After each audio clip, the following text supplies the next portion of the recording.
Happy Wednesday, everybody. Thank you so much for downloading or streaming the Be Our Guest podcast. That's right. I am back from Disneyland, and today we're switching it up a bit, and we're going to have the recap of the 2025 Disneyland Half Marathon Weekend. Pam joins me, and we talk about my stay at the Howard Johnson Hotel on Harbor Boulevard. That's right. The Good Neighbor Hotels can be where it's at.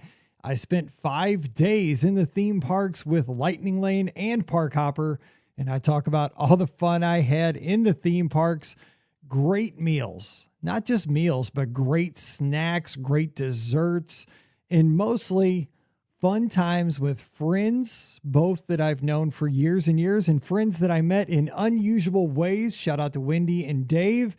And we talk about the races, the 5K, the 10K, and the half marathon, the courses, the medals, the expo, and much more. So come, let's take a trip to Disneyland together on today's show. Don't forget, our podcast always brought to you by the Magic for Less Travel. We'd love to help you plan your next Disney adventure for no additional cost to you. Check out all the details today over at themagicforless.com. Please also use our Amazon affiliate link when you do that shopping. That one extra click supports everything we do throughout the year. beourguestpodcast.com/Amazon. And thank you so very much to our Patreon supporters. You guys go above and beyond. And for that, you get a bonus show every week called Mike in the Midwest. Come over this week. We'd love to have you. Patreon.com/beourguestpodcast. Ready to take a trip to the world? You found the Be Our Guest Walt Disney World Trip Planning Podcast. This is where your memories come front and center on our podcast stage.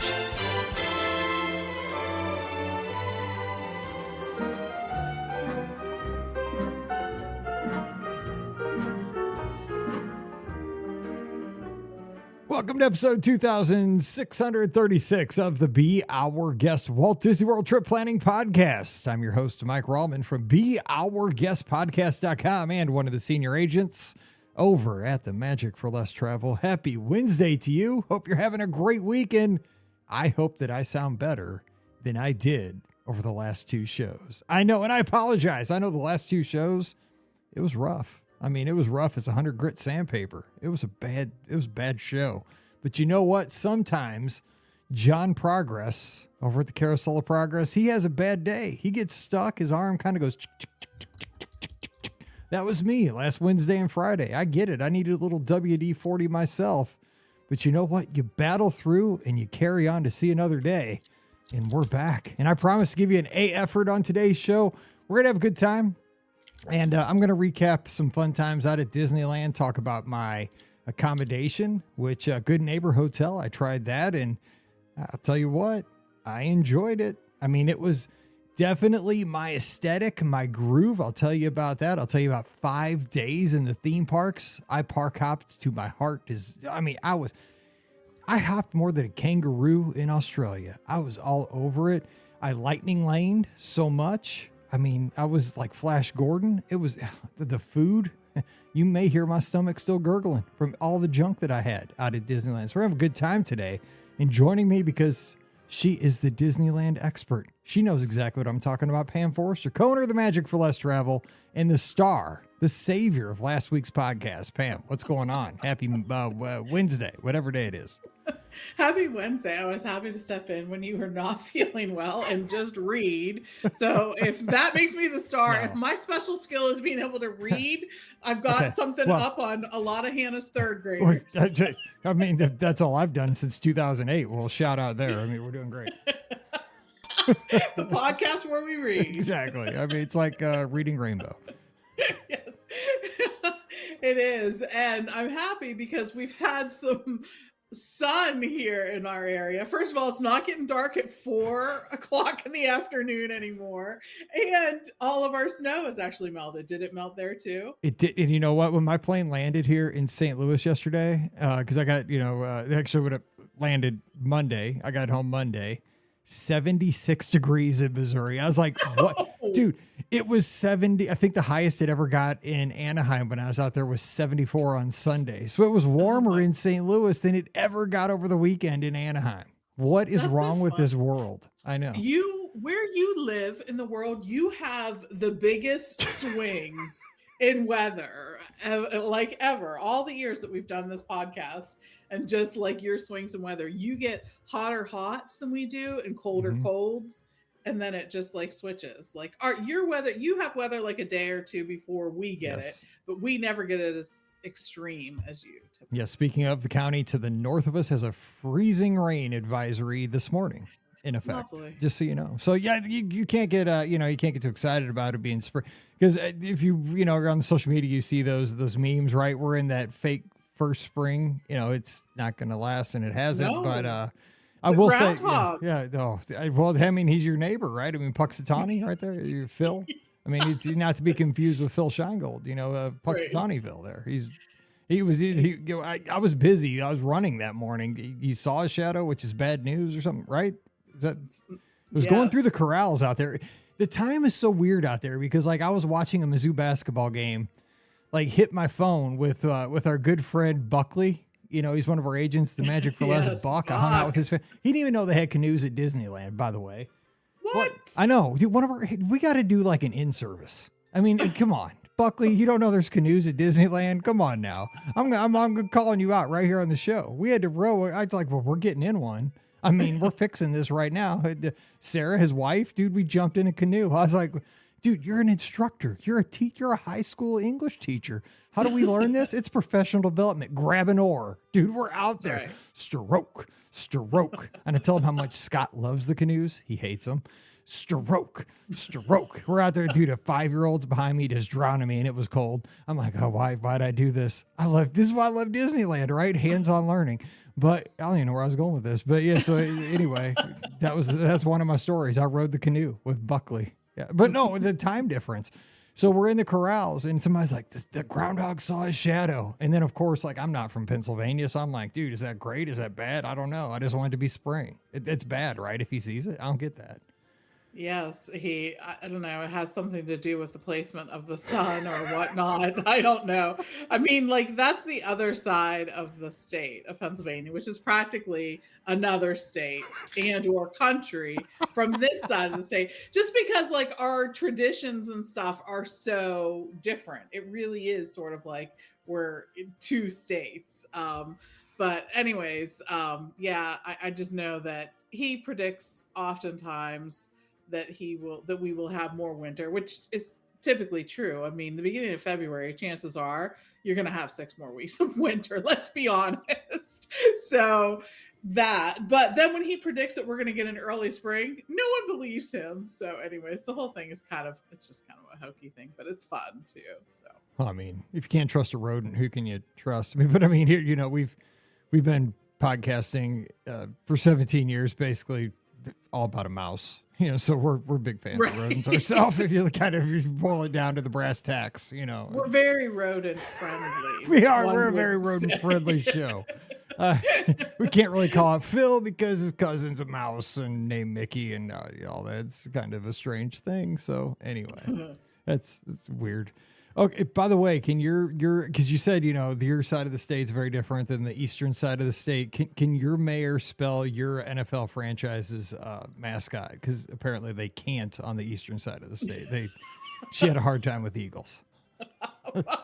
Well, we probably can spell it, but say it correctly will probably be our challenge, because many times in Pittsburgh, when someone says eagle, they say eagle. Oh my God, I didn't Like know this was that, like- such a tough thing. I mean, I know, right? maybe that's why when the Rams were here, we only have 4 letters, Rams, R-A-M-S. I mean, it wasn't tough. I know. No, literally, one of our grocery stores is called Giant Eagle, and so many people call it Giant Eagle, and I'm like, what are we saying? God bless America. That's all Why I are got we to saying say. it? All right, so I was almost getting ready to do listener questions. It's Wednesday. We're switching it up. We're going to do it. We're going to hit while the iron's hot and talk about Disneyland Half Marathon Weekend. I will say, I had the best time. But you know what? And I've seen people say this, like when I post my photos. I try to post a ton of photos when I'm there solo. And again, Scotty G wasn't there. He had a work obligation. He was out in Vegas. We were so close. We were neighbors. We were in the same time zone this time. And but he had to do some stuff for work, and he's having a great time out there.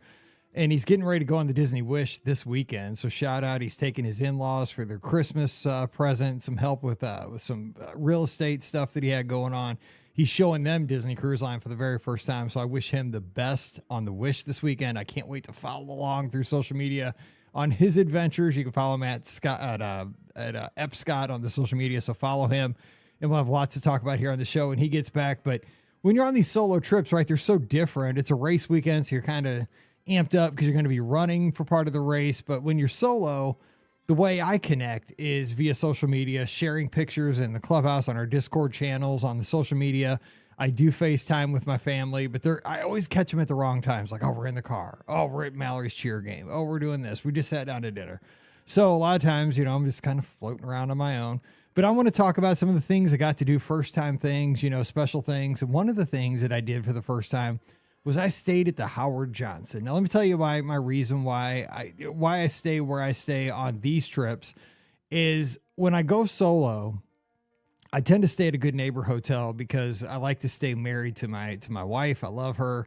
And I don't want to, stay at my favorite place to stay at Disneyland is the Disneyland Hotel. That's my favorite hotel. If I could stay anywhere, I would stay there. I've stayed there twice. I love the nostalgia of it. I love being on property.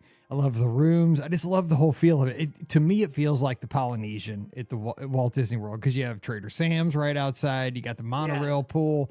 You're centrally located. It is retro. I mean, it is the jam. I love the rooms are great. If you got a standard view room, you're looking out over the mountains. I can't keep my eyes off the mountains. Like as soon as I land and I get in my Uber, I'm a geek, right? I'm looking at the mountains. Like the Uber driver's probably like, you're an idiot. Like I see these constantly, but I'm from Missouri. It's gorgeous. And I'll talk about this. We'll talk about the races for a brief moment, but like there was a stretch at mile 9 where you're running along. I don't know what road it is, but to your right, the sun is coming up over these mountains. And I was pointing out to all the other runners, look to your right. Like, look, the sun's coming up over these mountains. And I mean, nobody else cared. Like it was so pretty. It was like something out of a painting. It was like God's glory on display. It was beautiful. It was awesome. And it just made me smile. It made my heart happy. Nobody else cared. The other runners were just like, God, please let us get through the next 4 miles and get to the finish line.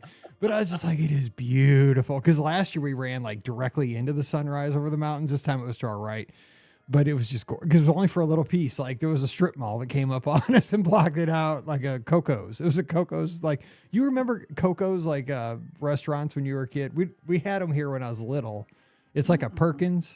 You have Perkins? We did have Perkins. It's like that. It was a Coco's, but it's the same thing. It was like a Perkins or like kind of like a Denny's, like a little diner kind of bakery, like a breakfast place. Breakfast place. Yeah, COCO's. I had not seen one since I was probably 10. But we came up to it, that's what blocked it out, was a Coco's. But I was just like, oh, that's so pretty. So I will say, this is a little known fact about the Disneyland Hotel, but there are some standard rooms that have gorgeous views of the park and the fireworks of the Disneyland Park and fireworks. Depending on where you are, it's not something you can book. And I'm always shocked at this, right? Because it's not something you can book. But we have many times had a standard view room that overlooks, you can see the mountains. If you turn your head a little to the right, you can see the Disneyland fireworks. And it's always such a cool thing. I will admit though, there are times, especially with the time difference change, that I'm like, okay, I want to watch the fireworks from our room. And then I'm like an hour and a half away from the fireworks. I'm in the room and I'm like, I'm too tired to watch the fireworks in the room. Yes. Amen. Okay, because that was me, right? So I was at the Howard Johnson. So the Howard Johnson is right on Harbor, but it's perfect for a race weekend. And I'd heard this, and I'll be honest, I booked because last year I was at the Grand Legacy, which is basically, so if you don't know about the Run Disney thing, for the 10K and the half marathon, you go like down this little alley that they set up between the Good Neighbor hotels. It's between, I think, the Tropicana and the Castle Inn, and not the Castle Inn and Suites, but there's the Camelot. I think it is. It's like a little castle-y looking place because the Merlin's little gift shops out there. But they put this little strip in, and you go through this little parking lot, and it takes you back to the corrals. And my hotel was like 3 down. For the Howard Johnson's like 3 down. There's like a little Mimi's Cafe. And you go down, there's 3 hotels. It's a quick walk. It's like 5 minutes. But whereas at the Grand Legacy, I was like, the opposite direction 3 hotels down last year. Now I'm the other direction, but I mean, you're directly across from the Matterhorn at the Hojo. And the thing, I'll be honest, I booked the Hojo because like you said, I love retro stuff. Like I listen to retro podcasts all the time about old video games, old toys, old music. Like that's my jam. I love like the 80s and the 70s and stuff. So I know this isn't like the old, Hojo of the 70s with the orange roof and the spire and stuff like that. I get it. But I went in, man, the room was orange and blue and had Mickey Mouse art on it. But I lost it. I did a little room like tour real quick. I lost it when the plastic cups were orange and blue and had the old logo on them. I was like, let's go. I'm stealing these because they're disposable cups, but I kept them and they're right. I mean, I have them right there. They're right on the fridge right there. I was like, yes, I'm keeping these. But the whole vibe, it had the market, like the little store in the place was called the Mid-Mod Market. And had, some stuff, but it had all your sundry items, that you might need, anything you needed, the breakfast items and, toothpaste and toothbrushes, all that stuff. But it had the vibe of kind of this like 50s, 60s, all the art and stuff was blue and orange and everything. It did have that retro vibe throughout the whole hotel. It had a water park, which you could take advantage of. She asked me when I checked in, you going to go to the water park? As it was 45 degrees. I was checking in. I was like, you're like, no. She's like, well, do you want a wristband in case you change your mind? She's like, there's a hot tub. I was like, I'll come and get one if I need it, but I don't think I'm going to be going there. I really don't think I'll need it, but I was like, I'll come back because there's like a little check-in like building that's separate.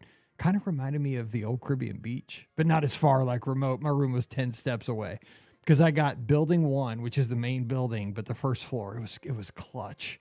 And I just went in the room, ran in the building, turned to left, and I was the 5th room on the left. It was so easy. No elevators, no nothing. It was so good. And like I said, you could see the Matterhorn right outside the room or right outside the building. And I could walk literally from my room to be to the security check-in to the Esplanade. I timed it in 8 minutes. 8 minutes. And and then you just picked which park you want to go to. Left, California Adventure, right, Disneyland. So if I got cold, I would literally just walk back to my hotel and change and put on more clothes or whatever. I mean, it's just almost like park hopping at Walt Disney World. And I loved it. I mean, the price was right. It was great for a race weekend because I was closer to the 10K and a half, check-in areas than I would have been if I was at Grand Californian or Disneyland Hotel. And again, I did this because if I was with my family, I would have stayed at Disneyland Hotel because I would have splurged more. But when I'm by myself, and I'm kind of sloppy, like on the second queen bed, that's where I put my 2 suitcases. And I don't really keep the room super neat. And I just kind of spread out because I have my throwaway sweatshirts, my throwaway sweatpants. I mean, my room was a mess, but I cleaned it up to come home and, but it was the vibe I liked and it suited the need that I had. It got me where I needed to be. It was close to the start. It was close to the parks. I loved it. Pam, I don't know how you feel about Disneyland and the Good Neighbor hotels, but I think they serve a really good, it's a lot different than Walt Disney World. I will not stay at Good Neighbor hotels at World, but they suit a purpose for the race weekends for me at Disneyland. That's what I do for race weekends. It works well. Yeah, I see that. So when I run the reports at the agency, I will say we overwhelmingly probably book more on site, even for Disneyland, than we do off site. And I think there's a few reasons for that. One of the reasons is at Disneyland, if you're looking for a true resort experience where you're going to have a beautiful pool area to hang out, restaurants like dining, you're going to have a quick service location and a table service location, and you want the lobby experience and whatnot. One of the ways to really get that is to stay at one of the official resorts. And because if you stay at even ones that are very close to Disneyland, remember, this is a city. Yeah. And those are going to be right on the street, and they'll probably have a small pool if they have a pool, and it will probably be right next to the busy street. Yes, So, 100%. I mean, I did have to walk past the man with the parrot every night as I came and went. I mean, the guy that was selling the helicopter things, you know, the LED helicopters, and the guy playing his saxophone.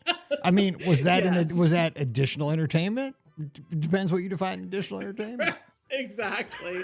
So I think it really just it depends on what you're looking for. I think that we have some ones that we tend to book folks in because we vetted them, we know how we feel about them and whatnot. We have some that are maybe a little like don't buy the advertising. I'm going to say people will be like 1 block from Disneyland.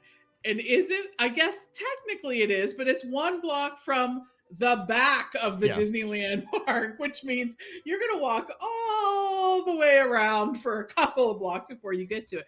But I will say at Disneyland too, we do have some good neighbor hotels that we all really, that we really like. And I think there is something about that. So I think it just depends on the kind of trip that you're going for. And for this, I can totally see why you stayed off site. Yeah, I mean, what it is. It's I was thinking about it, because I was out there for 5 days, right, by myself, and so you get a lot of time. And this is my job, right? This is what I'm a professional travel agent. This is what I do, and it's the value hotel of Walt Disney World. It's your all-star. It's your Pop Century, because I wasn't in the hotel room. I wasn't there. Like, I did not take advantage of I didn't need on-site dining. I never stepped foot in the pool.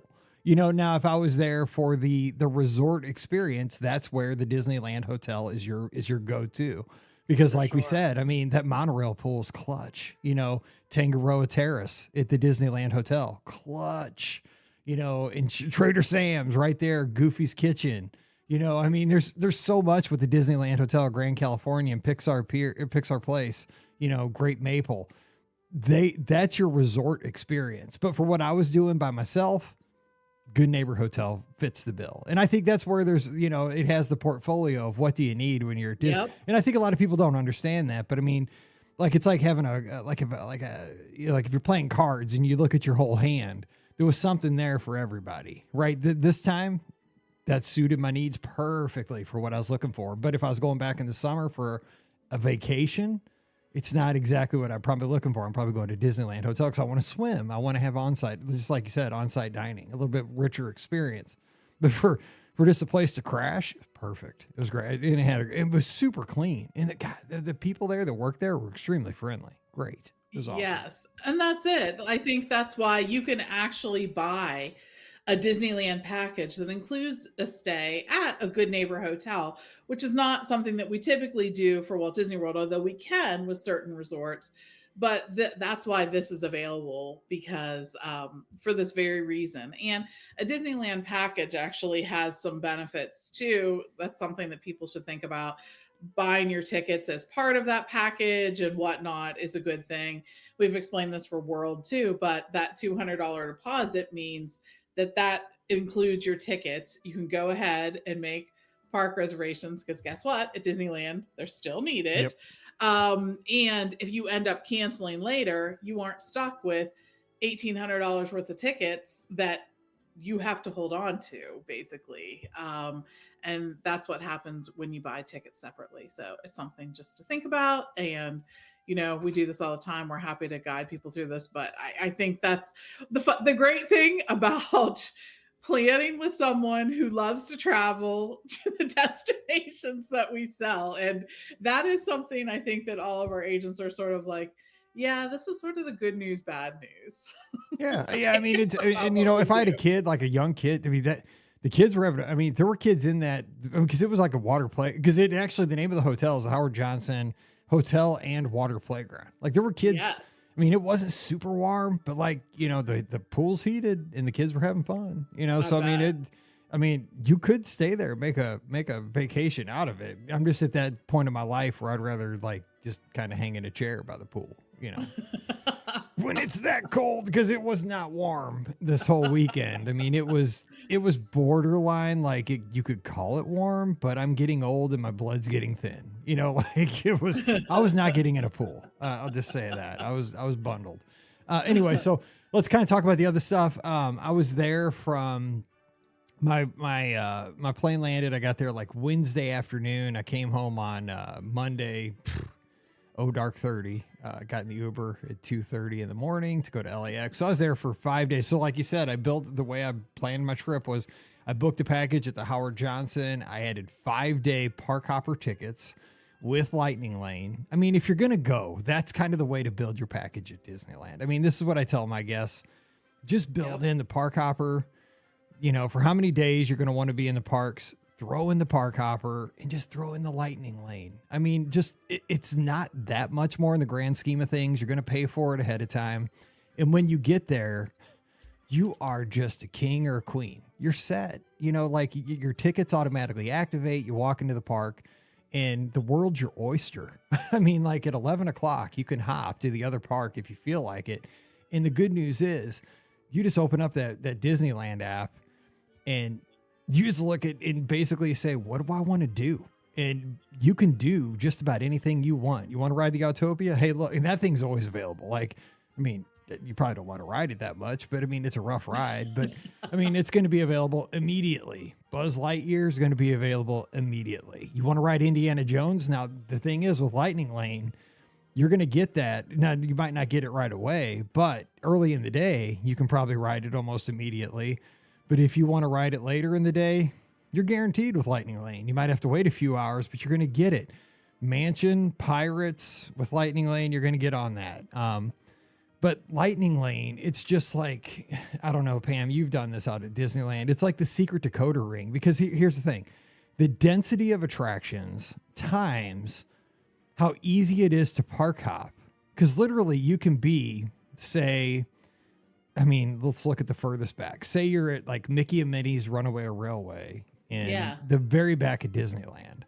You could go all the way and make yourself to Incredicoaster, which is a Pixar Pier, the furthest back at Grand, over at DCA. I would say that's a leisurely 15 to 20 minute stroll. I mean, that's your leisurely, and that's your extreme distance to cover. And, sure. But that's it. And you're taking advantage of Lightning Lane and Park Hopper right there. Pam, talk about that, because I think for folks that have never done Disneyland, and we've talked about this a few times, but it's doable. And I mean, anything you want is within reason at Disneyland. Yeah, so as much, that all of us who do this podcast, we are park hopping lovers. Proponents. We believe in it. We can't do without it, basically. And as much as I love park hopping at Walt Disney World, it's probably about 100 times more important at Disneyland. Correct. It just is. I couldn't imagine not having it out there, because it would be like, you're looking over the fence. Like, I mean, seriously, FOMO out there. Yes. If you haven't been, you're going to enter both parks through this like Esplanade area, and you literally can stand in between Disneyland being to your left and California Adventure to your right if you're coming in from the resort area.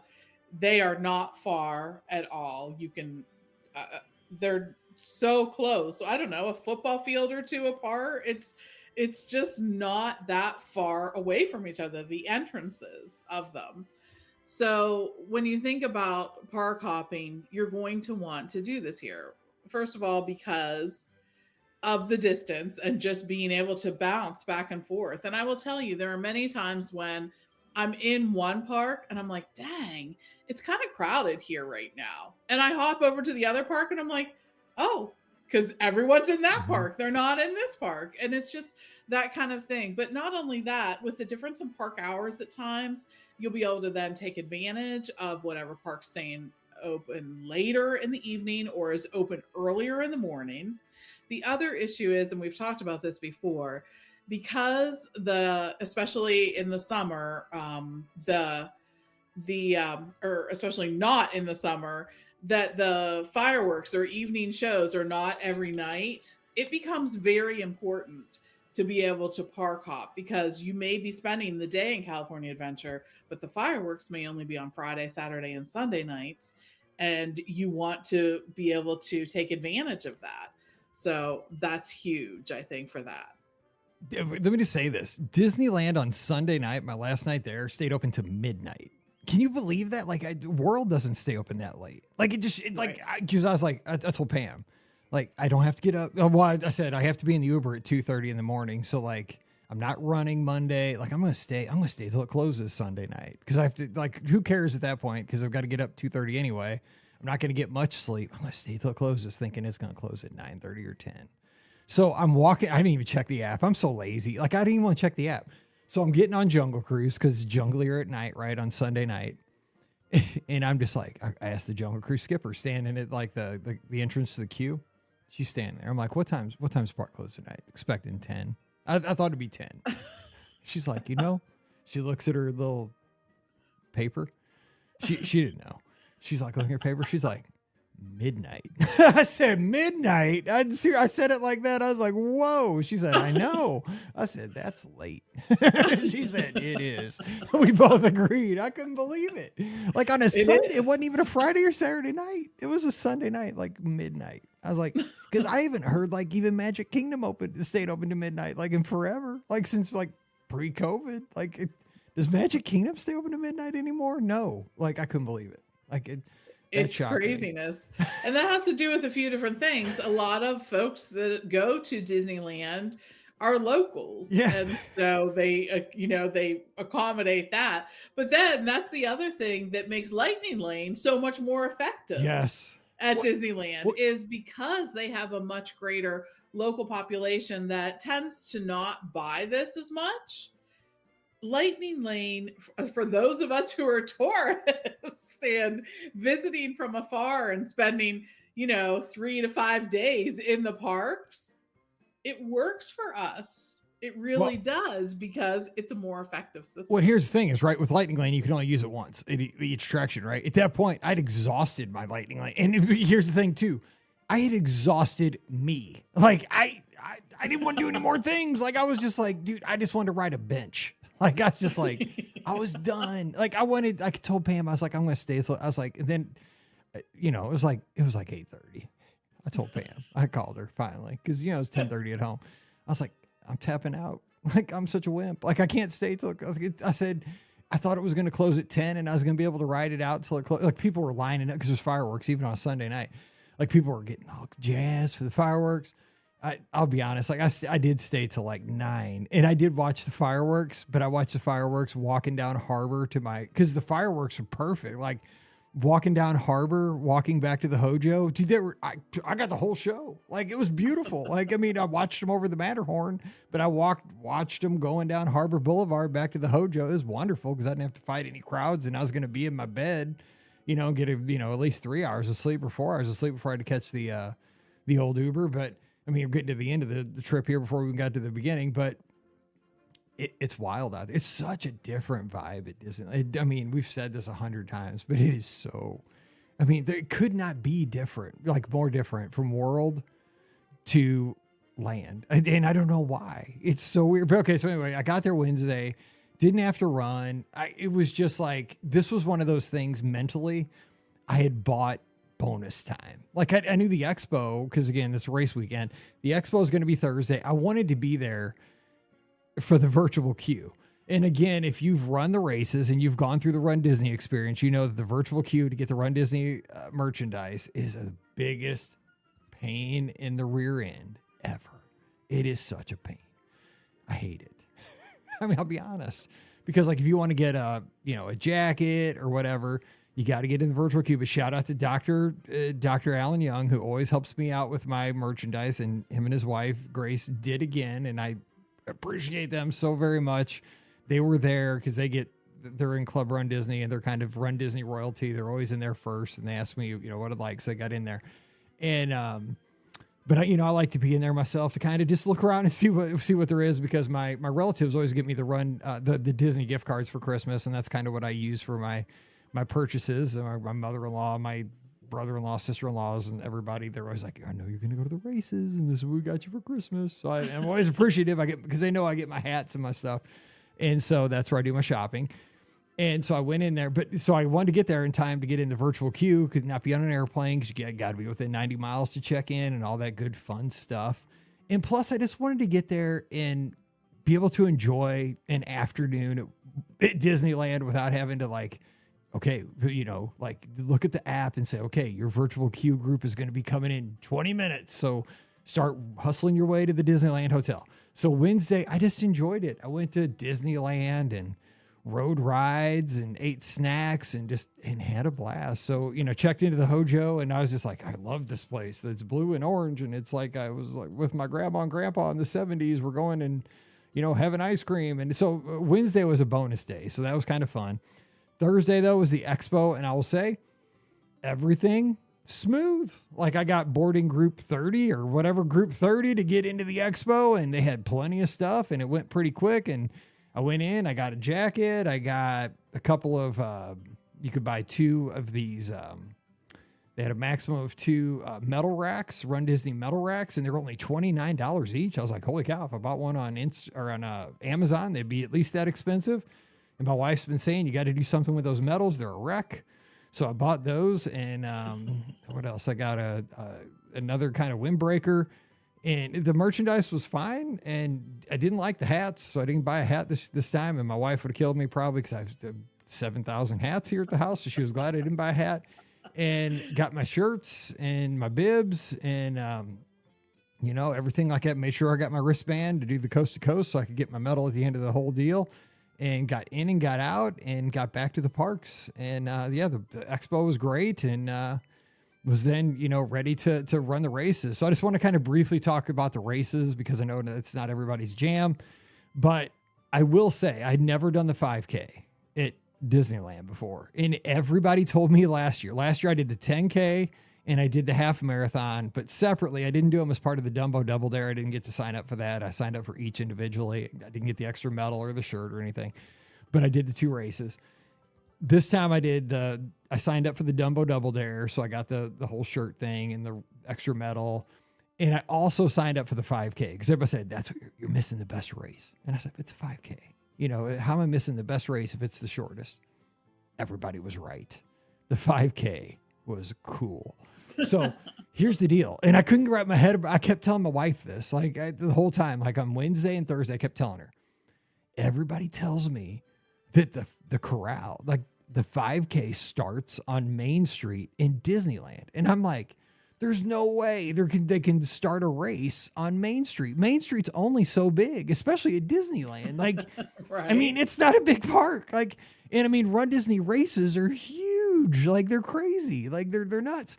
And so I was lucky. I got Corral A for the 5K. I got C for the 10K. I don't know why am I fast for 5K, but not fast for 10? I don't know how that works, but so I don't care. I just, wherever they throw me, I go. So but I was glad I got A for the 5. So for the 5K, I was in the front. So I just went where they kept telling you, okay, Corral A, you're up in front of the castle. I was like, all right, let's go. So not only are we starting on Main Street, I'm standing in front of Sleeping Beauty Castle waiting for the race to start. So Pam Forrester, can you believe that they did literally start the race? I mean, there's a race that starts on Main Street in Disneyland. I mean, it's unbelievable. That this is pretty unique to be starting in a park. First of all, for those who always run at Walt Disney World, right? You aren't really starting in a park. You're starting in a parking lot, typically. Oh, it's right? 100%. I'm used to just being like a 78 Nova or something, you know. Dude, I'm royalty. I'm standing next to a castle. So that's pretty cool. And your course looked pretty cool as well. Oh, it was great. Yeah. You start off, ran right at the Matterhorn, you know, and you had a great oh, by the way, guess who sang the national anthem? It was the Dapper Dans. They were dressed up like audio engineers. They had this whole skit worked out like Guardians of the Galaxy because it was like a Groot themed race, which I've never seen the movie, but I kind of understood what was going on. I am Groot. The medals were really cool too. So they ended up coming out like they're, you know, they're dressed like audio engineers, but when there's 4 of them, I'm like, dude, that's the Dapper Dans. And I was like, here we go. And dude, they sang the national anthem like nobody's business. And so boom, Carissa sends us out. We ran right towards the Matterhorn. And I was just like, we ran all over Disneyland and DCA. I was like, and we finished at in the park at DCA. Over right past the the Inside Out little attraction, right past the Incredicoaster. Yeah. And so, and like, I ran it in my hot dog costume, you know, because I'm an idiot. And like the Run Disney photographer guy came up and took like real close shots. So I got some really cool pictures at the finish line. I was like, well, let's go. Like he was up in my grill, but it was just a fun course. Great weather. I ran a cool, like my pace was like smoking. I don't know why, because I was so excited. I was like, this is the best ever. Like, dude, we didn't touch a parking lot. I was like, it's great. So I had a good time there. And then the 10K is kind of, you know, almost the same thing. Like you stay in both parks again. You do a little bit of street, but not much. Weather was awesome again. You didn't go through Cars Land in the 5K. Cars Land's my favorite land, and you do on the 10K. So I was like, yes, I love it. God, Cars Land is so, and it's dark. It is so awesome with all the neon and the lights with the rocks and stuff. So we did that and just had a good time there. God, I love the 10K too. And so we had a good time with that. And I'm just trying, I know we're going long, so not everybody's, you know, big on the races. So we had a good time with that. That time, the theme was Ahsoka from Star Wars, I guess the cartoon. Yes. I don't watch that one either, but Ashley Eckstein is her voice, and she was running the race with us, and she got up on the stage before the race and started the race. You know, talked about, we all did like some force breathing before the race, and she told us, you know, I am one with the force and the force is with me. We were all doing all these force exercises in the corrals. It was really wild. I was just kind of hoping her husband would pop out, David Eckstein, who was the shortstop for the Cardinals when we won the World Series. That'd have been pretty cool. He never did. There was a couple of listeners I met in the corrals, which was pretty cool. And they were also Cardinal fans. We were all kind of rooting for David Eckstein to pop out, but didn't happen. So, but yeah, it was a good course, good morning to run. Man, we had a good time with the 10K. And then finally, just real quick on the half. Last year, the half course, people complained about it a lot. We ran like along some drainage ditches. We ran across train tracks while the train gates were going ding, ding, ding, ding, ding, ding, ding, ding, ding in the dark. And we weren't sure if a train was coming or not, or if that was supposed to be happening. I mean, there was a lot of sketch stuff happening last year during the half marathon. I mean, let me just say, I've felt safer sometimes running in St. Louis, and this is one of the most dangerous cities on the planet Earth. But it was a fun race last year. Don't get me wrong. We had to run, I mean, tantalizingly close to Angel Stadium. Like we got to run in the parking lot. I wanted to run like through the stadium, but I got to see it. We got to run in the parking lot of the Honda Center. I'd have liked to have seen that too, where the Mighty Ducks play. You know, we got to do some kind of cool stuff. But this year, we didn't go to any of those places. We went like the opposite. People, and again, I got to meet like David and some of these other people that know more about like, and they're from that area, right? And they're like, we're going towards the ocean. Like the first thing they told, because I don't look at the race maps, right? In the corrals, we're talking like, okay, we're going out towards the ocean. I'm like, we're going to the ocean? They're like, no, we're not going to the ocean. That's 20 miles away. We're going towards the ocean. We're going west. I'm like, I was like, dude, that'd have been awesome. He's like, that's 20 miles. This is a half marathon. If you hit the ocean, you've got to turn. Anyway, I was like, I thought we were gonna see the ocean. I didn't know how close we were. I never look at the map. But so we go out. But I mean, this course, of course, like the first 4 or 5 miles are in the park. So that's awesome fun. But if you've done the 5 and the 10, you've kind of done the same, you know, areas. That's where you get all your pictures for the half marathon. But then you have to do like 8 miles of streets. And this year we stayed on super straight, super flat, and super like smooth and safe streets. Like, and there were people out in the community like cheering. There were bands. There was some stormtroopers. This one stormtrooper had a sign that said, "Bring back the Star Wars half." I had to crack up. That was pretty good. There was a random guy that had right towards the end, he had a sign that said, "Rub my cat's belly," and it had like a cat, and I did rub it.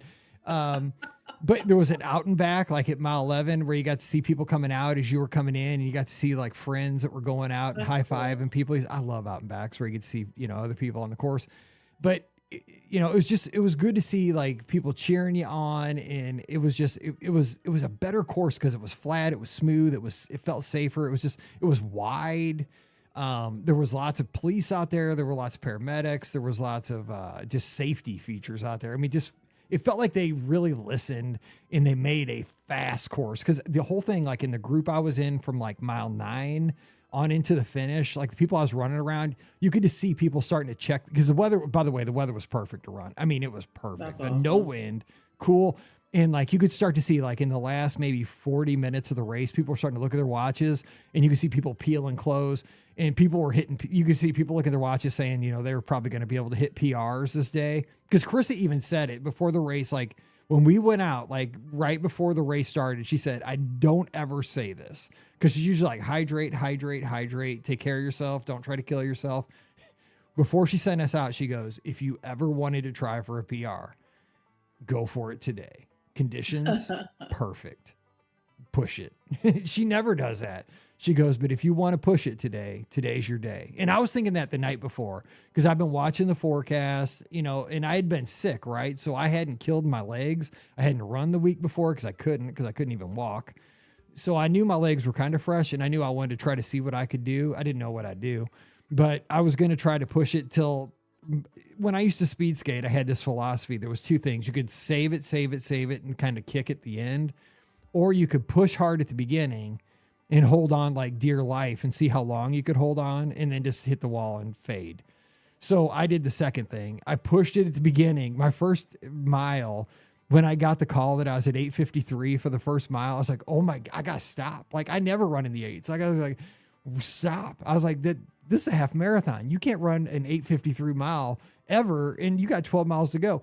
And then I just like the second one, I was in the eights, and the third one, I was like, okay, so I'm just going to hold this and see, like, I'm going to pay for this at like mile 5, 6. And I just hung on to it as long. And I'm like, I'm just going to, at some point, I'm going to hit the wall and just absolutely fall off. And fortunately I made it in just by grit. I don't know how I did, but it's because the weather was perfect. My legs were in decent shape because I hadn't run the previous week because I was sick.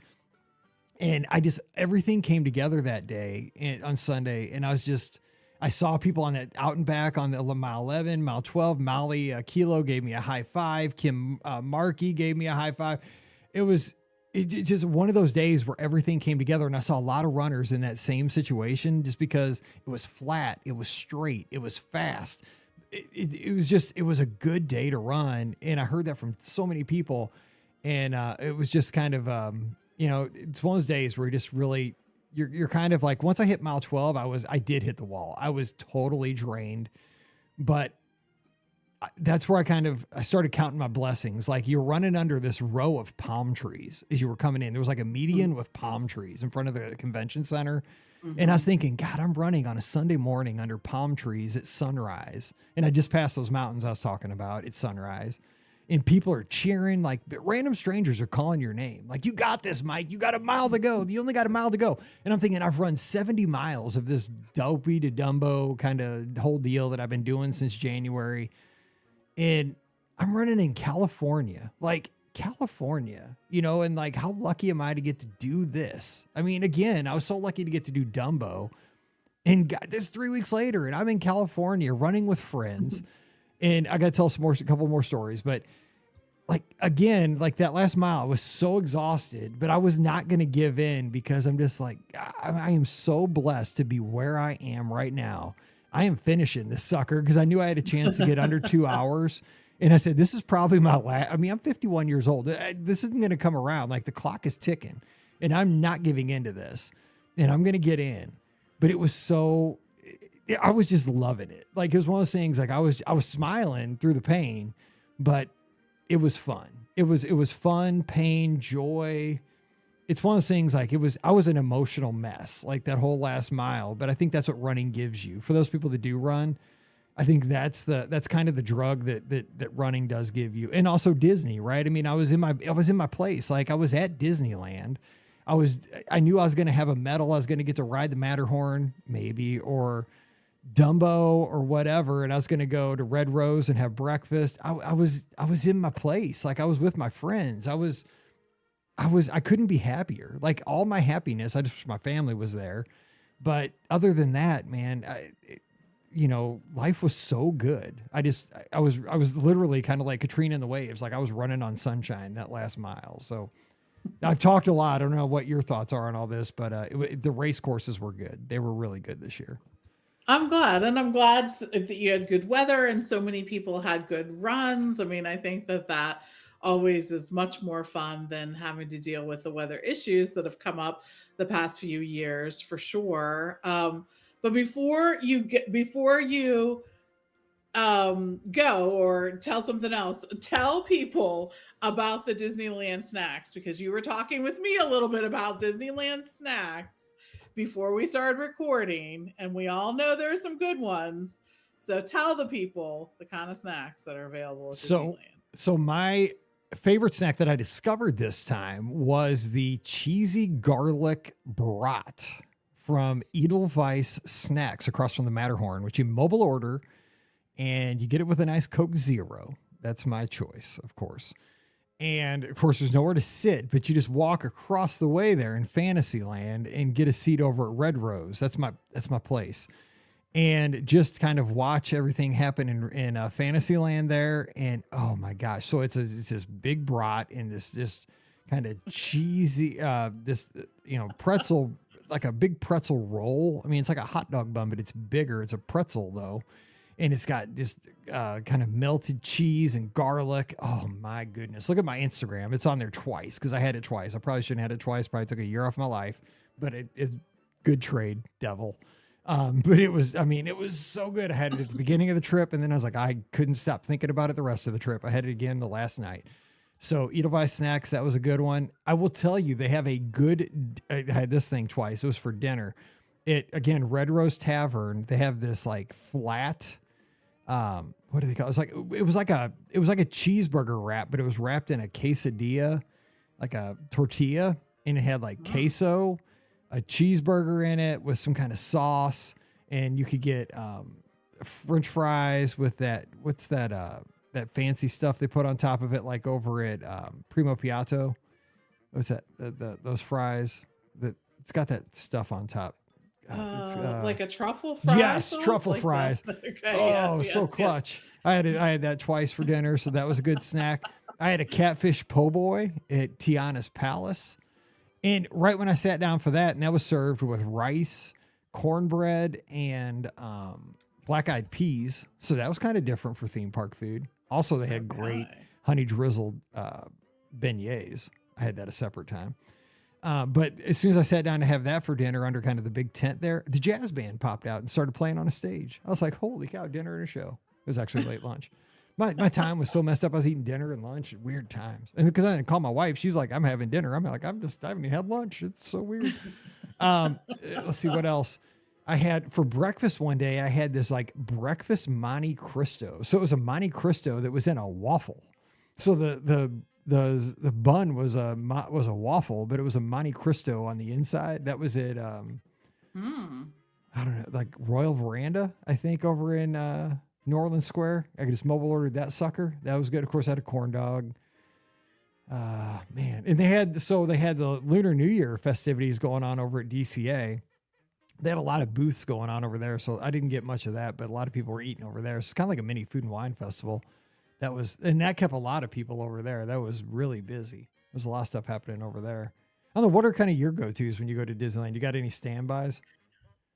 So that was actually the first place that we had the the pickled corn dog, because it was out there. It was out there before it was at World. And we loved it. I mean, we thought it was really good. So I like that. I think the churros are a little better at Disneyland, and I think it probably has to do with the humidity in Florida. They just seem more crisp, right? Yep. And they have about 8 million different flavors. Yeah, like they do. That is the thing. You got to kind of go to every stand and say, okay, what's this stand have in Frontierland, or what's this one have up in the hub at it was like, because like I got my churro at because I got my pictures taken on Sunday after I got my medals. I took all my dopey medals over at DCA, and like somebody mentioned a churro, and I was like, oh, I need a churro. So I got it at DCA, kind of by the Corn Dog Palace or whatever, kind of down by Ariel. But it was like a weird, like their variety was like a weird one with like coffee or something on it. And I'm like, oh, I'm not a coffee guy. But they did sell plain ones. I was like, whew. Because I was, like when you get a hankering for one, you got to have it like right away. So I was like, do you get some plain ones? Because I mean, I would have got a strawberry, because you're right. All the stands have different ones, but I would have gone for like a variety kind of, but not that one. Of course, I picked one that was like, oh man, no, I don't want coffee. Coffee churro pass. Yeah, but you're right. Everybody's either got a churro, a corn dog, or a corn on the cob in their hand out there. It's wild. They do. And the other thing they have at the candy shops, like the shops where they'll have like a case full of candy. And this depends. Like sometimes they have seasonal ones, or sometimes they have the original. I believe the original is the best, but they have what they call these peanut butter squares. And basically, they're like sort of a cross between like a Reese's peanut butter filling and like one of the more fluffy, sort of creamy peanut butter fillings, and it's encased in chocolate, and sometimes it has like peanuts on the top of it. But they're a peanut butter square. I'm looking right now. It looks like they have a raspberry peanut butter square, which would be okay, but the original is by far the best. It's just so good. Well, and of course I had my double scoop waffle cone with chocolate, like drizzle on the cone with peanuts every night from Gibson Girl, because the fact that you can mobile order a ice cream cone is the greatest invention in the history of the world. Like, I mean, it just makes it so easy because you mobile order it, you just hit boom. When you're walking out of the park, I'm here. There's an ice cream cone in your hand as you walk out of the park. I mean, hello. 100%. Oh my God. So It's $9 every night. You walk out. I mean, it's like a tax to walk out of the park, but you walk out of the park happy. When you go through that turnstile, they're always like, have a good night. I'm like, how am I? Oh, I told the lady every night, it was a different lady every night, I'm assuming, but I'm like, how am I not going to have a good night? I am eating a double scoop Rocky Road, chocolate chip cookie dough ice cream as I'm walking out of Disneyland. Hello. best. It's the best. I mean, how good is life right now? I mean, I got drizzle, I got, stuff running down my face, but I don't care. I'm solo. Like, who am I trying to impress? And I did meet a family from San Jose, like 3 daughters and the gentleman. And he's like, can we get a selfie? I'm like, and the daughter was eating an ice cream cone and she was like a princess, didn't have anything on her. I'm like, but I got ice cream like running all over my face. Like, you sure you want a selfie? And they're God bless them. They're like, oh yeah, you're fine. I'm like, I'm really not fine. I'd embarrass my family right now, but let's take a selfie. And we did. Andy Figg's asking what was my favorite ride I rode at Disneyland over my days in the park. I was telling Pam about this. You know what it probably was? Luigi's Rockin' Roadsters or whatever it is. I love that little ride. It is just, I don't know if I'm showing my age, but and I watched it a few times too, like after I'd ride it to shoot some video. Everybody smiles, everybody laughs, even in that, like watching the ride, like that ride just makes joy when you're on it, when you're around it. And it's a beautiful ride at night. Like, it's just gorgeous. I don't know what, Pam, do you get I mean, like, I just don't think you can ride that and not have fun. It makes me laugh like the whole time. I think I laugh from start to finish when we're on that one. It's fun. It's, it's not high tech. No. And it's not over the top anything, but it's just good fun. Silly, good fun. And I love stuff like that. I think there's just not enough of that. So I need to share a story that happened to me on maybe, I think it was either Saturday or Friday. And again, it kind of gets back to marathon weekend. And it just makes me super happy. And I just keep thinking about this story, like ever since I got back. So one of the afternoons, I think it was Friday, I wanted to get Bengal barbecue because I love Bengal barbecue right over in Adventureland. I was still kind of, my stomach wasn't, real 100% recovered. So I was like, okay, that sounds good. Just a couple of skewers, some rice. Like, that sounds great. And I mean, it sounds good anyway, right? I mean, this Bengal barbecue rocks at Disneyland. So I got that. And it was Friday, right? And it was like around dinner time. So it was like a nut house. Like all, locals would come out Friday evening. Everybody's going to get their food. And so I get my mobile order, my food, and I'm solo, right? So when you're solo, again, there are complications to the logistics of everything. So when you get your order and you get your little tray, you got to make sure you get everything you need. You got to get your fork, your knife, your napkins. Because the thing is, you can't get back up. Like, you're scared somebody's going to clear your tray. There's a bunch of stuff. Like, you don't want to leave your table, your tray, anything like that. So make sure you get everything you need when you get your stuff served to you. So I get all my stuff on my tray. Well, of course, you got to go, if you know, like Disneyland and Bengal barbecue, you go like under that little area where the tables are, kind of next to that store. Well, of course, every table is full. So I'm like, well, that's fine. I'll just go like out into Adventureland and sit like on a bench or something, right? I'll find like somewhere to sit out there. There's got to be a bench or like a ledge, or I'm not picky. I swore, I'm like helicoptering out there. There is nowhere even like remotely other than sitting on the direct ground. And I mean, I'm 51 years old and I'm stiff. I can't really sit on the ground like and eat rice and skewers. I would be like a show. People would be videotaping me and putting me on TikTok. I guarantee you. So I'm like, I'm just gonna, somebody, there's like, 30 tables in there. Somebody's going to get up. Somebody's going to make a move and I'm going to get in. So I'm just like, I do a couple flybys, and eventually this kind couple sees me and they're sitting there and they both have like on runner's jackets like I have on. And they're like, sir, would you like to, do you need a place to sit down? I'm like, God bless you. Yes. I was like, and I promise I won't bother you. I said, I'm just going to eat these 2 skewers and my couple scoops of rice here and I'll be out of your way. I was like, please. I was like, thank you so much. So I sat down and I got to meet 2 new friends, Wendy and Dave from Peoria, Arizona. We sat and talked for 45 minutes and they are the coolest people. Wendy is a retired nurse. Dave is a truck driver, and Wendy had just run, they both had just run their very first Run Disney race, the 5K.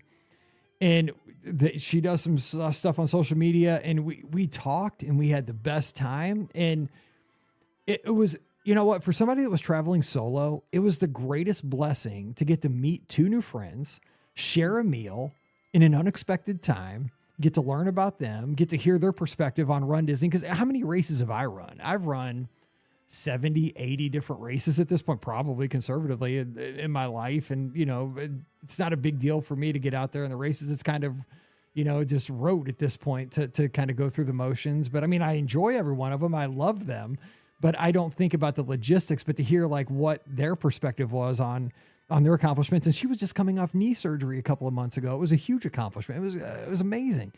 And the fact that they were kind enough to offer me the seat at their table and then to get to spend 45 minutes, we took a selfie, and talked baseball. We talked Disney. We talked about their perspective on coming to, Disneyland, driving up from Arizona.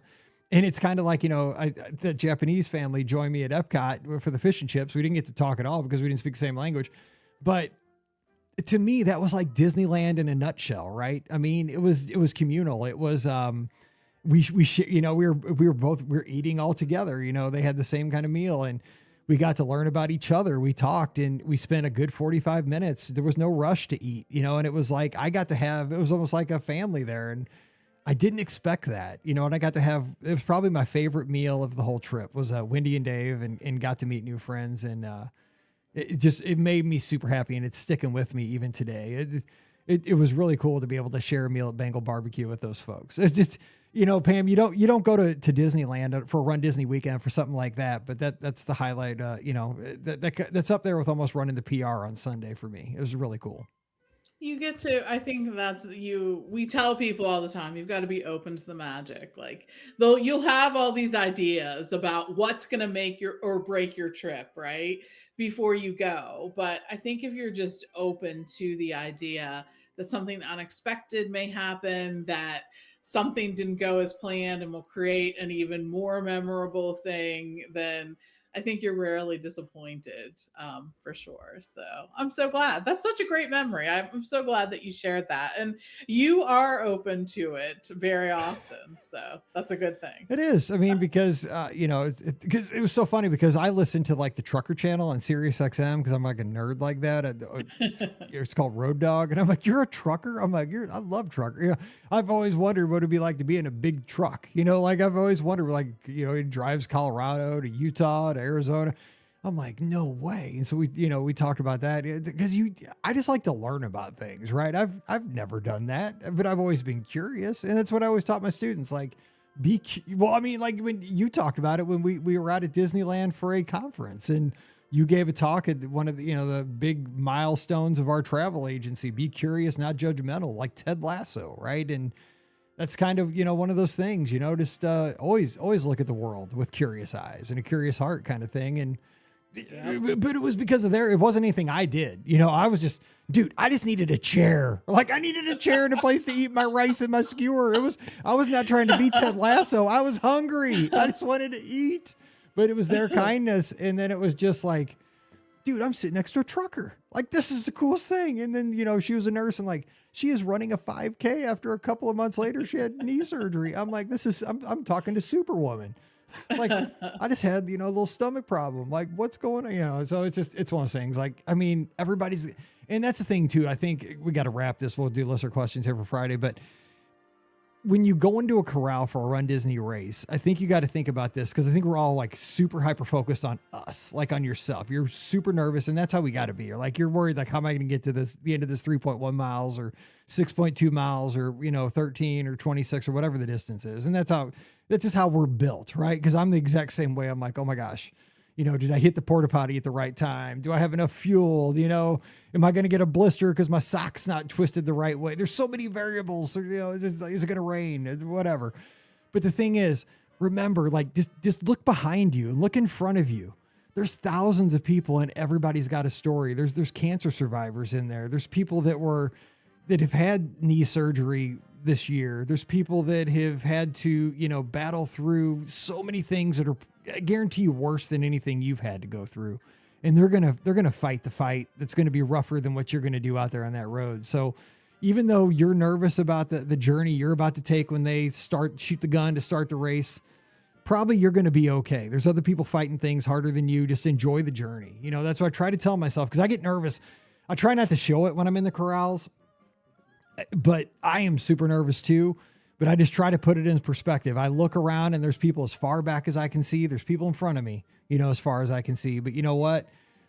I'm probably not fighting the battles that many of these people are fighting. So just put it in perspective. We're all going to probably get there. We're just going to take different paths. So I just want, last thing, if you can get out there and do one of these races, cheer, walk, run, whatever it takes, get in this environment once. Because it is so cool. It is so cool to go to the Disney parks, to get to see a race, whether you cheer it, run it, walk it, it's cool. And I hope everybody gives it a shot at some point in their life.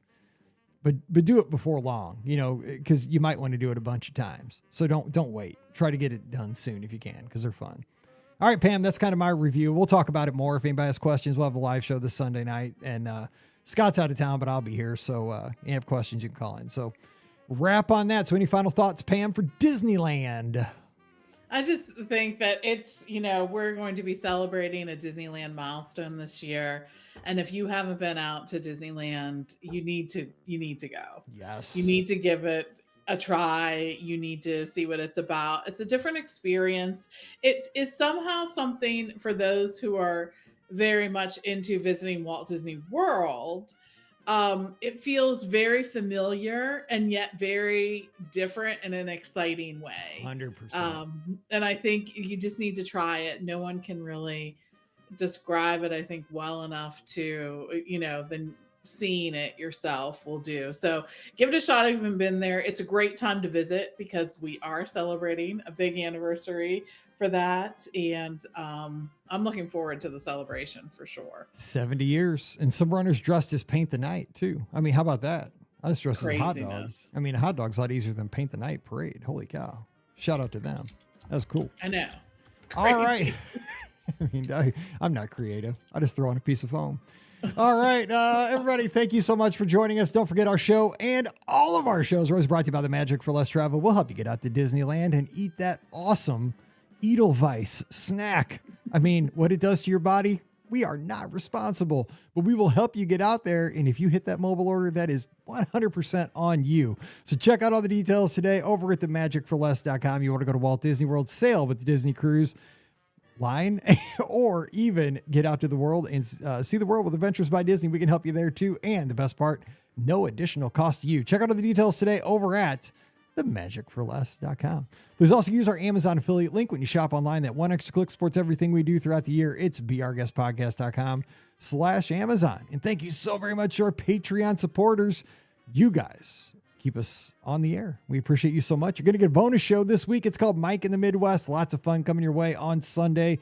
So drop on in. It's $5 a month and you get those bonus shows, Mike in the Midwest. Come on over, patreon.com/BRGuest Be Our Guest Podcast. Live show this Sunday night. Give us a call. It's just going to be me and you. So all calls for the entire hour, 7 o'clock Eastern, 6 o'clock Central. Oh, wait a second. This weekend, we're not going to have another live show. My bad, because there's something on TV this Sunday night called the Super Bowl. I forgot about that. Are you allowed to even say this? Dude, we are, because if you come after me, dude, you're not getting anything. I mean, what do you want to take? I mean, you want my left toenail? I mean, I'll have much. I'm broke. I just got back from Disneyland with money I didn't have. So come on. Super Owl. Yeah, so we won't have one this Sunday night. We won't have one because it's a Super Bowl. Nobody will be paying attention. But we'll have one in 2 weeks, and we'll have it back open for you there. All right, so I'm at Be Our Guest Mike. Check out my Instagram. All the photos are there. But more importantly, come over to the Clubhouse, beourguestpodcast.com/clubhouse. And check out Pam, TMFLT Pam, on the socials as well. All right, listener questions coming your way on Friday. So check us out there. Until we meet again, for Pam, I'm Mike, wishing you a great Wednesday. Stay safe, stay healthy, and we'll see you real soon. You've been listening to the Be Our Guest Walt Disney World Trip Planning Podcast. If you have questions, comments, or would like to be a guest on the show, please visit our website at beourguestpodcast.com. Thanks for listening, and we'll see you real soon.